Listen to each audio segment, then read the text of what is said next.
Bonjour Internet. Salut. Salut les gars, salut Sofiane, salut Pierre. Salut. J'annonce ce soir une émission très particulière, ok? Parce que on va se raconter des trucs que tu racontes qu'une seule fois dans une vie. Okay. Donc je suis content d'être là avec vous. Connais-tu le générique de l'émission? Oui, c'est parti. Bienvenue dans 301 vues, l'émission qui parle d'Internet avec des invités exceptionnels. Aujourd'hui, nous avons l'honneur d'accueillir l'incroyable Pierre Lapin, ainsi que l'inimitable Sofiane. Ah oui, c'est présenté par Cyprien. 301 vues, c'est maintenant. C'est une très bonne idée ce générique. À chaque fois que je le vois, je suis en mode putain, c'est rentable. Très bien trouvé. Aujourd'hui, on cherchait une thématique d'émission juste quand tu es arrivé, on est d'accord? Et on disait oui, on va parler du festival de Cannes, de je sais pas quoi. Non, on l'a trouvé 100 fois mieux. Ouais. Sofiane m'a dit moi il y a des gens ils m'insultent sur Sens Critique. Allez, c'est bon. Ce soir, on va lire les pires articles sur nous. Ça va être une émission très salée. On va bien redescendre. Tu sais, ce mouvement-là, on va bien le comprendre. J'ai préparé un petit jeu en fait. S'il te plaît. Vu que t'es un peu. Tu dissèques l'image en fait, tu vois. Il y a Sens Critique qui est derrière. Qui est là, qui attend avec au moindre détail que je vais sortir. Ah, c'est pas mal, on dirait du Spielberg. Pardon, c'était Sens Critique. J'ai zoomé dans des images on va dire, de setup de youtubeurs. Mais en fait, je vais te présenter une image très zoomée. Et on va voir si vous allez deviner à qui appartient ce setup. Ok, c'est parti. Donc, on a une première image. Ah, bah là. Lucas. Ouais. Ah, Lucas, 100%. On peut le voir en 100%. Bang! Ah, ça c'est facile. Bangarang. On peut enchaîner. Sérieux? Il y a ça dans un décor? Non. C'est un piège ou pas? Pourquoi il y a un verre de vin? Pourquoi il y aurait un verre de... Enfin, c'est bizarre là. Bah, le verre de vin en soi, c'est un gros indice. C'est bon, je sais. Ah ouais? C'est bon, je sais, ouais. Cyprien, peut-être? Ah non, je peux avoir un peu de dézoom? J'avais jamais capté le Mickey. What? Vas-y, un petit dézoom. Ouais, bon. Olé. Okay. Bon bah. Elle a souvent son verre de... Enfin, elle a tout le temps son verre. Elle aime toujours se me faire des grands verres de vin dans ses vidéos, voilà. Il y a un dernier décor et je me dis, cette personne, mais où va-t-il chercher toutes ces idées? Ah ouais? Ok, vas-y. On enchaîne. Ah oui, non, bah ok. Ouais. On peut dézoomer. Zoom. C'est Michou, non? Oui. C'est Michou? Ok. Faut savoir que le studio de Michou est pas loin, hein. Vraiment juste à côté. Ouais. Attends, il y a des éléments qui viennent de ce studio. Ouais. Attends, qu'est-ce qu'on nous dit en régie? C'est-à-dire le lapin crétin, ouais. Ah, il était ici. Michou t'a volé des trucs. Incroyable. Le Michou Gate. Ok. Non mais vous êtes plutôt chaud en vrai. Après ça va, c'est des gros trucs. Je voulais pas vous feinter. Franchement, ça va.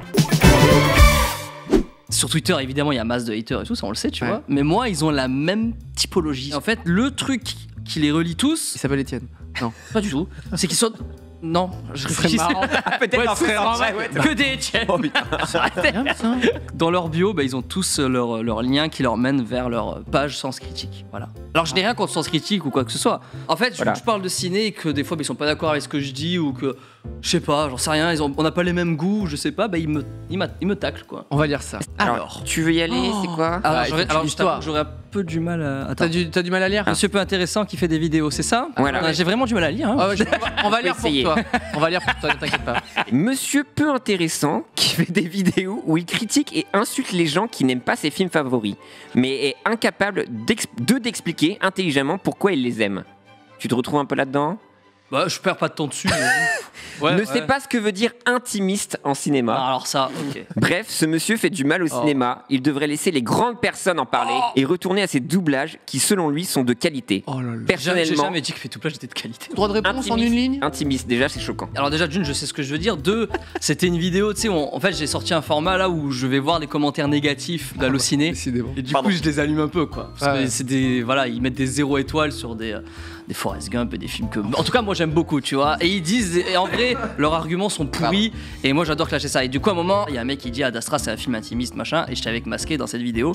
Et on disait, vas-y, tape pour voir ce que ça veut dire intimiste et tout. Parce que c'était pour le format. Oui, bah oui. Et j'ai lâché le truc en mode, mais Ad Astra, c'est quand même un gars qui part dans l'espace, machin. Il n'y a rien d'intimiste. Alors, les gens, ils m'ont dit, mais si, c'est complètement intimiste et tout. Et en fait, j'ai même pas envie de leur répondre en face gueule parce que ça serait chiant pour tout le chat. Ça serait chiant pour tout le monde. Tu commences à être déjà bien salé là? Est-ce qu'on peut aller plus loin peut-être? Bah, là, on est... Là, on est bien. Je peux la lire? Vas-y. Ouais. En me réveillant ce matin, je m'attendais pas à écrire une critique sur la fiche de ce youtubeur dont le contenu ne m'a jamais diverti. J'avais déjà regardé par curiosité quelques vidéos de ses doublages et ça ne m'a jamais fait marrer. De l'humour à 2 balles pour un concept facile et fainéant. Moi, quand on me dit ça, facile et fainéant, mais ok, bon. Mais ce n'est pas pour critiquer ces vidéos de doublage que j'écris cette critique, non. Celle-ci, je la rédige après avoir vu une de ses dernières vidéos en date. Mais c'est quoi ces avis flingués? En gros, le concept est simple. Le vidéaste se balade sur Allociné et lit des critiques négatives de ses films préférés. Et il met donc en lumière des avis qui divergent des siens, tout en démontant les personnes ayant rédigé leurs critiques à l'aide de petites remarques dignes de la répartie d'un enfant de 8 ans dans une cour de récré. Oh là, la musique, c'est formidable. Voici donc une petite sélection histoire de voir le niveau de la répartie. Léon S. Kennedy est un petit fils de pute. Bon courage pour la suite, mon pote, et va niquer ta mère. Ce qui fait de lui, entre parenthèses Tarantino, un super réalisateur, un des plus grands réalisateurs de tous les temps. Ce qui fait de toi une vieille merde qui critique et qui met 0,5 étoiles sur Allociné. Déjà... Oh putain, mais c'est hyper long! C'est super long, mec! C'est hyper long! C'était pas aussi long quand je l'ai lu. En fait, le mec revient sur tout! Le mec revient sur tout! Non, mais je crois que dans les commentaires de cet article, t'as les gens que j'ai critiqués mais non. sur les trucs d'Allociné qui répondent en mode moi, il m'a critiqué, il m'a critiqué. Tu vois, ça me fait rire, ça me fait. Moi, je crois. Il y a quelqu'un qui dit le BHL de YouTube, bordel. Tu es Bernard-Henri Lévy. Pour qui? Pour Sophia? Pour Calizo, tu es BHL de YouTube. Je suis le BHL de YouTube? Ouais. Je suis le BHL de YouTube? Ouais, je suis les gars. Là, il faut un peu de contexte, je pense, parce que c'est... Je suis désolé, hein. Ah ouais, non, mais il m'allume. Mais parce qu'après, voilà, j'ai lancé un truc dans cette vidéo-là, un pavé dans la marche, j'étais en mode que Nolan était peut-être le meilleur réalisateur de son temps. J'ai dit ça, tu vois. Et eux, ils étaient en mode quoi là? Et bordel, là c'est parti, tous les sens critiques me sont tombés dessus et tout, enfin bref. Le gars, il était parti en tirade. Il a fait ma bio quoi. Je le copie-colle sur Wikipédia, je suis bien. Ta prime, complètement. Ça part. Après, ces vexants-là, j'en vois que 2 et toutes négatives. Donc ça va, le ratio est pas mal. J'ai 2 que négatifs? Ouais. Bon. Et on rappelle que donc, tu es classé dans les navets. Sur Sens Critique. Avec 2 critiques du coup. Voilà, t'as 2 critiques, tu fais partie des navets. Bon bah écoute. Sauf que Cyprien te rattrape, attention, car Cyprien est 4,5 en Sens Critique. Ce type n'est pas drôle. Cela dit, il faut lui reconnaître un mérite. Je sens que ça va pas être un compliment. Je m'arrête à cette phrase. Il est représentatif de notre société médiatique, nombriliste, arrogante, effectivement ça me fait pas plaisir, et ignorante de ce qui fait la vraie culture des Français, ceux qu'on devrait normalement respecter comme un public méritant. Et pas une immense horde de vaches à lait décérébrées. Celle-ci, elle est salée, mon pote. Alors, tu vois, je pense qu'il y a pire. Hein. De base, c'est des gens qui ne t'aiment pas. Ils nous aiment pas. Et ils se disent, je vais écrire un papier sur quelqu'un que je n'aime pas. Vas-y, c'est bon. Ça rend ouf. Un petit dernier, peut-être? Allez, un petit dernier. Encore une chaîne YouTube bien médiocre. Même si le comique est un peu moins minable que Norm. Oh, hé excusez-moi. De quoi? Bah le mec me préfère à Norman, donc c'est déjà pas mal, tu vois, c'est pour ça que je me sens déjà un peu mieux. Cyprien n'aura le loisir que de plaire aux meilleurs représentants de la race des Kikoulol.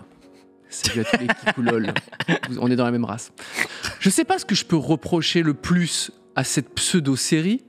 Est-ce que c'est le choix des sujets qui s'inspirent toujours de misérables scènes du quotidien ou de son existence vide? Oh là là. Ou est-ce que c'est l'habitude débile d'illustrer ses blagues par des mini-scénettes qui rendent son comique déjà lourd, carrément chiant? Bref, je suis bien conscient que des gamines de 14 ans ne peuvent pas regarder les ch'tis à Mykonos toute la journée et qu'elles ont besoin de divertissement, mais ce genre de mec n'a rien à faire. Rien à faire, ni à voir, avec un Desproges ou une Florence Foresti. Comme s'il y avait un sujet, tu sais, les gens autour de lui disaient non mais Cyprien c'est un peu comme Desproges et Foresti, tu vois. Et lui il fait non, on ne peut pas comparer. C'est incroyable. T'es encore très énervé, hein. Quand il est arrivé avant l'émission, il était déjà Sens Critique. Je n'aime pas parce que c'est des gens, qui à la base sont censés aimer le cinéma et ce sont des gens qui me font détester le cinéma, ce genre de personnes-là. C'est pour ça que je les aime pas en vrai. C'est que en vrai, ils crachent sur tout. J'ai l'impression qu'ils ne sont jamais heureux. Jamais. C'est un truc de ouf quand même, tu vois. Donc ouais, ça me fait chier. Un vrai critique ciné, le mec il te fait passer une info simple, claire, et t'as compris, t'as compris sa vision des choses sur un film, pas avec des mots, vas-y. De la bonne branlette, quoi. Voilà, c'est ça, et c'est ça qui me saoule. Parce qu'en majorité, ce sont pas des gens qui sont pros dans les critiques, tu vois. Et moi non plus, au contraire. Parce que moi on me critique sur le fait que j'aille voir des critiques sur Allociné et que je critique ça, mais je suis pas un pro de critique, moi je suis juste là pour faire des vidéos. Attends, YouTube. Sofiane, c'est pas ton métier de critiquer des critiques d'Allociné? Ça oui, si par Ah bah voilà, ça c'est professionnel. Oui, pour critiquer des critiques d'Allociné, t'es professionnel. Mais oui, mais mec, tu sais comment on m'appelle dans le milieu? Bah oui. BHL. Mais bien évidemment. À un moment, T'es le BHL de YouTube. je suis le BHL de YouTube, mon gars.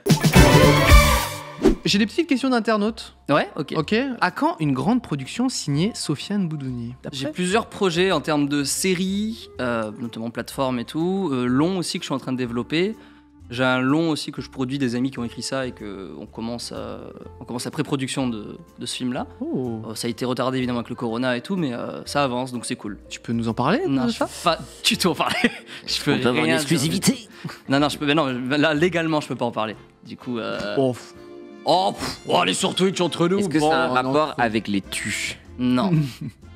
Avec BHL, oui. Ah bah voilà. Le mec, il ressort à chaque fois. Est-ce que parler de Vertical, c'est tabou? Donc Vertical, c'est une application que tu as sortie, un service, un réseau social? C'est bien comme. C'était une application. Voilà. Ton idée, c'était quoi? Explique-nous. En fait, ouais, j'avait une agence de com qui s'appelait Agence Cougar avec un ami qui s'appelle Val. Et aussi d'autres potes comme Seb, Adèle et tout. Tu vois, on était un petit groupe. Et on s'est dit, vas-y, venez, on va essayer de faire un petit truc un projet ouf. Et le projet ouf qui était venu, c'était de consommer des vidéos en vertical.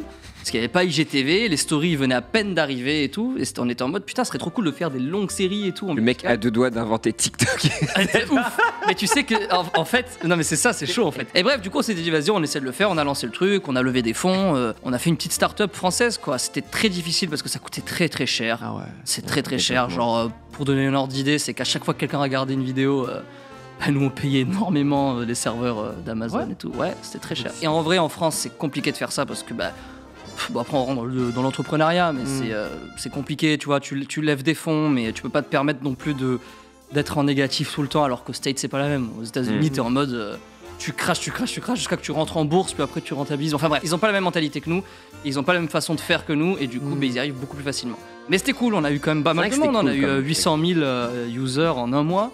C'était incroyable, les vidéos, on en a produit tellement, mais c'était drôle, il y avait une bonne ambiance, un bon mood, et puis moi j'ai appris énormément en un an, parce que ça a pris un an tout ça, quand même. Donc voilà, beau projet, malheureusement ça s'est éteint, mais c'est pas grave, j'ai énormément appris, je suis très content. Est-ce que vous avez des petites recommandations de vidéos YouTube ou de comptes Instagram, enfin en tout cas des créateurs, créatrices que vous avez vus récemment? Encore une fois sur TikTok, bien évidemment, mais je suis allé dans un vortex dans des gens qui font de l'animation, et juste le truc basique c'est d'aller suivre Laika Studio, donc les gens Laika Studio, tout à fait. Qui ont fait Missing Link, Kubo, enfin c'est juste incroyable, et qui vous montre un peu l'envers du décor avec des toutes petites vidéos sur TikTok et en voyant vraiment les animateurs en stop motion avec les animateurs, ou même comment créer une figurine avec le squelette et tout ça, et c'est sans fin quoi. Alors en fait moi c'est des pages Insta qui proposent du contenu un peu behind the scene et tout. Ça s'appelle en fait il y en a tellement, mais vous tapez Filmmakers World.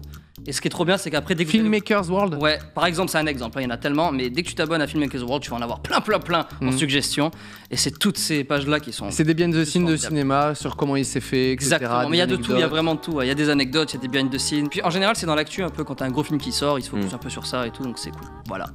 Et moi, c'est la dernière vidéo de Thomas Gauthier, qui a un format qui s'appelle Tabou, où il revient sur des faits de société, des trucs comme ça, pour essayer de les décortiquer et essayer de remettre un petit peu de vérité là-dedans. Et là, il a parlé des conspirationnistes, qui est une thématique que j'affectionne tout particulièrement, et donc là le combo était exceptionnel. Merci Sofiane, merci Pierre, merci à vous dans le chat, à la semaine prochaine et lavez vos jeans, c'est important. C'est parti. Merci d'avoir suivi 301 vues. On se retrouve très vite avec de nouveaux invités et abonnez-vous.